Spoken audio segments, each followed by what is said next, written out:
akumelanga siye ngomsindo bhuti Solimala, because I'm seeing it coming. If siya ngomsindo silwa ngomsindo, andazi noba uyana-understanda na. Yabona kwelaa xesha lo-1976 bubuka eza videos, kuzo-end apha kunjeya if siya ngomsindo. Kufuneka sizinze, be still. We just need to be still. And if kukhona umuntu ocabangayo ecaleni uba how about ndicebise umama kaCwecwe ukuthi kanje, don't hesitate to text me. Text me, uyabo, sizoxoxa ngayo when I get a chance, if ndi-free. Sizoxoxa ngayo, ndibuze nam nawe, don't feel bad. We'll talk about it because we are in this together, you understand? We are in this together. We just need to talk uba sisijonga. How about usuke from point A to point B? Masihlanganise singenza kanjani, uyebo.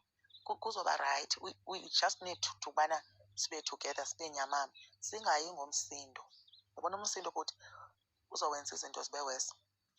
I know ngumntwana, but umsindo uzowenza izinto zibe worse. Yabona kwezi March khona enye bendiyibukile lapho abantu baze ba-end up bephushwa kuthiwa mabasuke.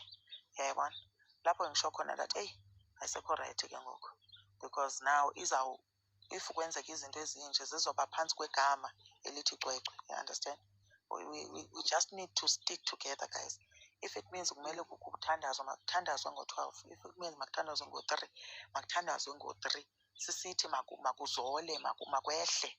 Andazi noba uyana-understanda na, but kwehle like sibe nyamamnye, sibe nomoya oyi-one woxolo. Even though sifuna justice, but masibe nomoya woxolo.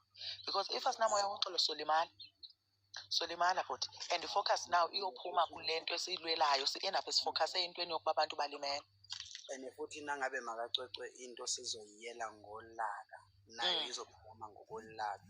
Kanti ngalesikhathi thina sizoya ngokujula, ucabange even noma into uzoyithetha ngomlomo noma uyikhulume ngomlomo, kodwa ingqondo yakho uqale ngathi ungayifila, kuze ungathi niya kubantu iye ngokuthi vele obvious sekuyaliwa. Ngoba manje akuzukusiza ukuthi kuye ngemasho kuyodlana, ngoba ukugcina umuntu ogcina kwayena uCwecwe sekhula ngaphansi kokuthi kwenzeka something kwazi phansi kwegama lami.